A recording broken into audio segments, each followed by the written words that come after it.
From Indianapolis, with an eye on every corner of the state.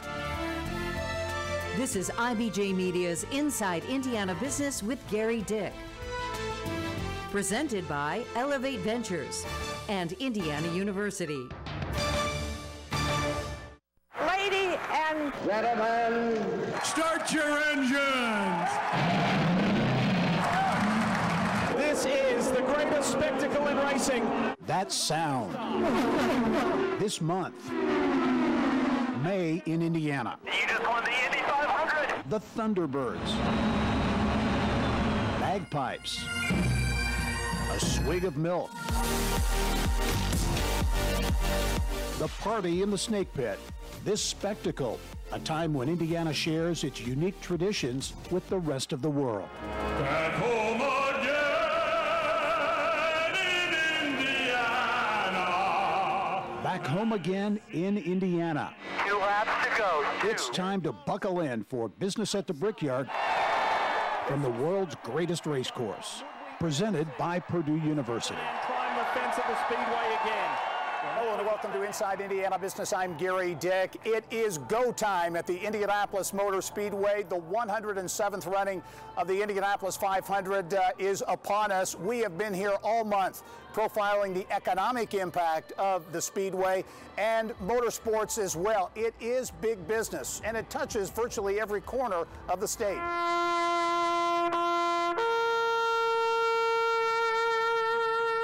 Race day itself, with more than 350,000 people converging on the Indianapolis Motor Speedway, ticket revenues alone are estimated at more than $50 million.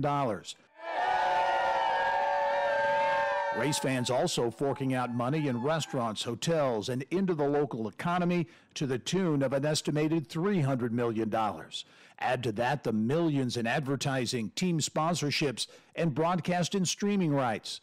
The Indy 500 is rocket fuel for big business, but there is also a mom-and-pop business element to Indy that sets it apart. Hotspots like Charlie Brown's on Main Street in Speedway have been serving long lines of race fans for decades, one of many restaurants cashing in on Indy.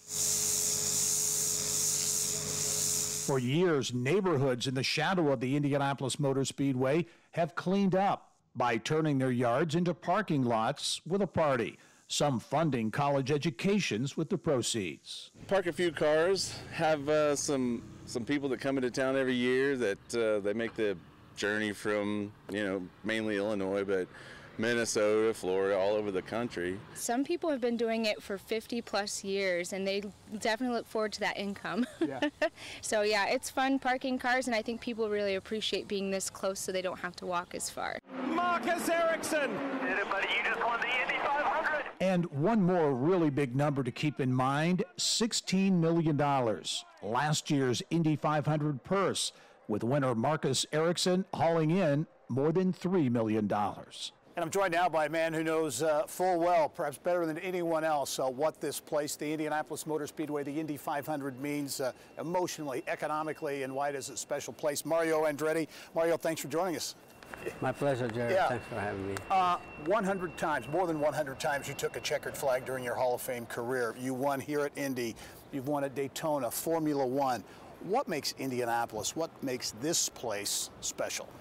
Well, the strength of this event is tradition, like I said, with a capital T, because this event has been happening for over 100 years, 107th year this year, and there's so much strength into that. And I mean, I run across fans. I ran across a fan the other morning, 98 years old. He's been here 72 times, and he saw me race in the 50s. Back in New Jersey and so forth. I mean, that's what you have. And but then again, then there's the younger set. They want to see what's happening at Indianapolis. And yeah, a lot of things are happening here. I mean, this is not just a race; it's an event. This is our Super Bowl. Yeah. And it's got so many characters. I mean, so many things that are important here.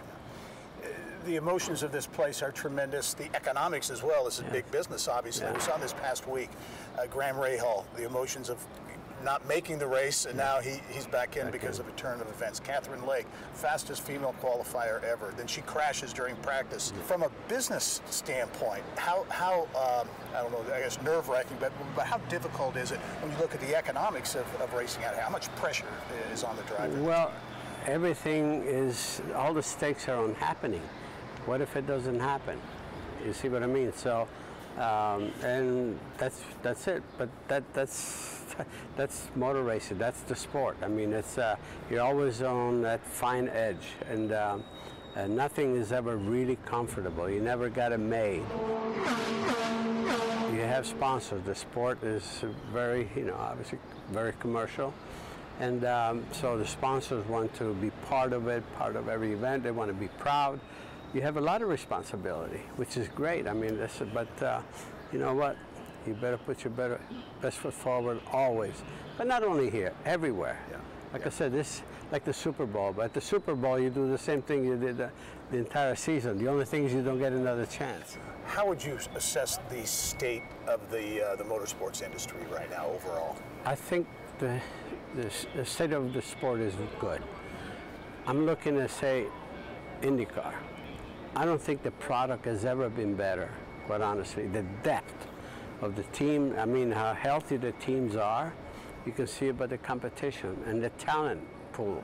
The talent pool is unprecedented because you not only have new talents, which represents the future, but some of the so-called veterans are still young enough to be here a long time. So again, when you have the product, you have something to work with. That's the basis, and it's there. And I was just talking to Mark Miles. The qualifying, the format that Indianapolis has is unbelievably good. You can see the attention that it had, whether you're watching on TV or here, action all the time. So, the sport evolves like anything else in business, but it's going in the right direction. And to answer your question, I think the sport is in a good place. All right, Mario Andretti, is always great to see you. You're a great ambassador for the sport as well. I really appreciate it. It's time to cowboy up here at Tri-State Speedway. Coming up next, four-wheeled speed gliding across Indiana dirt. Sprint car racing fueling big bucks into Hoosier hotspots from Hobstadt to Kokomo. And even here at the Indianapolis Motor Speedway, a place that has hosted just about every type of racing under the sun.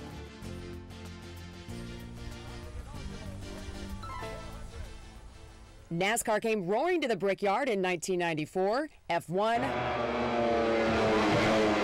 motorcycles and airplanes have also kicked it into high gear here. The first event ever held at IMS, a balloon race in 1909, just 2 months after construction of the Speedway was completed. Somebody's giving him a bottle of milk. Louis Meyer, 1936, Indy's first three-time champion and the driver who started the tradition of the race winner drinking milk in Victory Lane.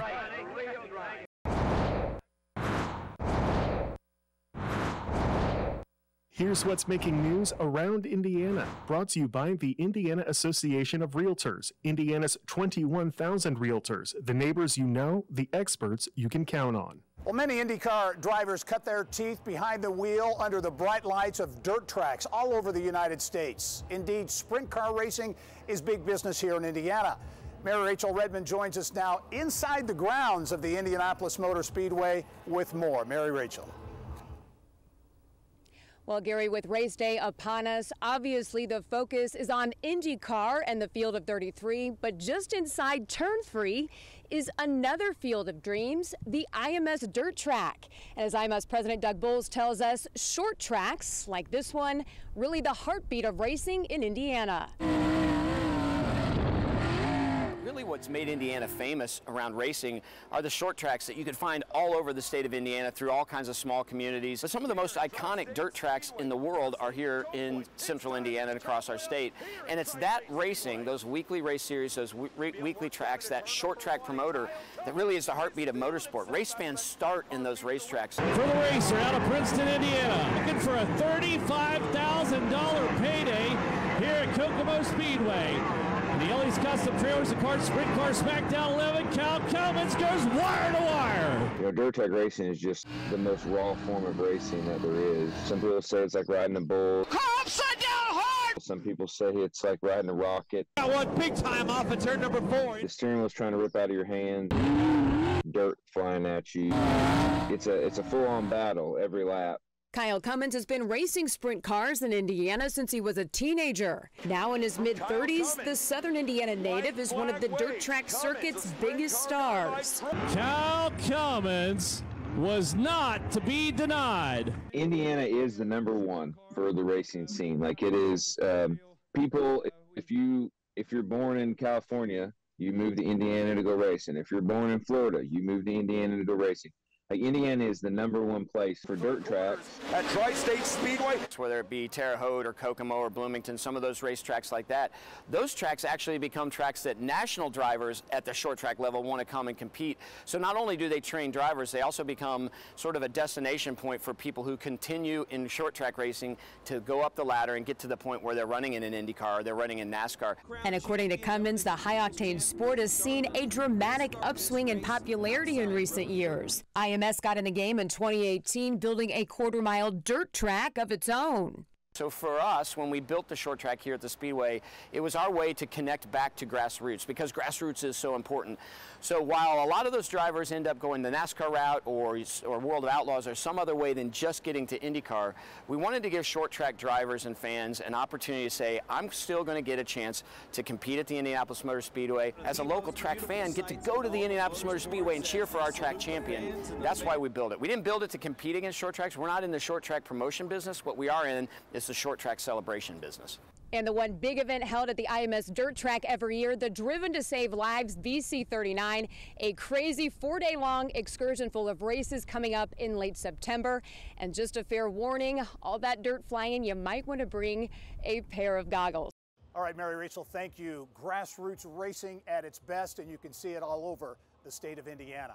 And this turns to be over the plate. So the way you would do it, for example. Coming up next, IndyCar's new Doctor on Call, how she's making history.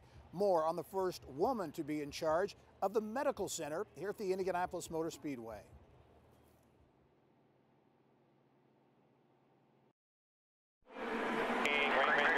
Horsepower and high-tech performance with a huge Indiana tie. When drivers took the green flag at last year's Indianapolis 500, 32 of 33 had produced students or graduates working on their teams.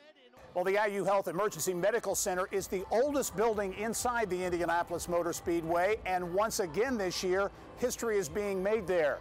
That's where our Kylie Valletta is now with details on a new Doctor on Call. Kylie. Well, thanks, Gary. With some 300,000 spectators, IMS becomes the second largest city in Indiana on race day. Overseeing the medical care of the spectators and the drivers, this year is a new medical director who also happens to be the first female. But the idea behind this is one day that this is not going to be news. Dr. Julia Visor is the first woman to take on the role of medical director for the Indianapolis Motor Speedway and the NTT IndyCar Series. Because we are the ones interpreting all of the images. She follows in the footsteps of Dr. Jeffrey Billows, who was top doc at the track for nearly 20 years. I'm humbled to be chosen for this position. I'm very proud to lead my team. It is, in fact, the best medical team out there. And you know why? Because they're really passionate about this place. We caught up with her at the Infield Emergency Medical Center. But on race day, you'll find her trackside in a medic car ready to respond to crashes. This is the Indianapolis 500! It's the first lap that always gives her goosebumps. I'll be sitting kind of outside with my arm on the window, my arm on the roof of the car, just watching them go by. Down 2 by 2 through turn 2, the Aero McLaren team. Because it's just such an emotional moment, watching them in my head going, be nice, behave, play nice. When there is an accident at IMS, the goal is to have the driver out of the car to the infield care center in less than 2 minutes. No doubt lives have been saved at this small but mighty hospital that was built in 1948. Another first this year, the IndyCar team has a brand new medical trailer. While it's parked for May, it travels to every other race on the series schedule. It is marvelous. It is state-of-the-art, medical facility that you can create on the road. The IndyCar medical team has traveled with the drivers and teams for decades, but the medical unit now provides a high-tech home base to deliver consistent care, like a hospital on wheels. But we now have, we travel with an x-ray, we travel with an ultrasound, we travel with resuscitation medications, we travel with IV fluids. We want to make sure that we deliver some sort of consistent benchmark at every race that our drivers know we will meet no matter where we go. But it's at IMS, home to the only motorsports medicine fellowship in the world, where a medical center with a rich history also sets the pace for tomorrow. This is where we shape the future of motorsports medicine. And just a little piece of trivia for you, the Infield Medical Care Center is the oldest structure at IMS. It was built just after World War II, and it was the first infield care center ever built at a racetrack. Gary, back to you. All right, Kylie, thank you. A changing of the guard at what is a very important place here at the Indianapolis Motor Speedway during the month of May. When we come back, a final salute to the biggest weekend and month in Indiana. We put a bow on our month-long coverage of business at the Brickyard.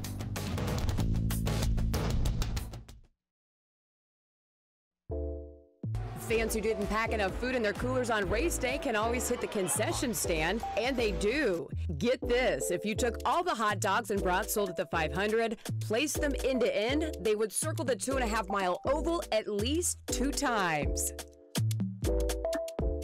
Well, we end our show this week where we began the month at the historic Yard of Bricks here at the Indianapolis Motor Speedway, and what a month it has been.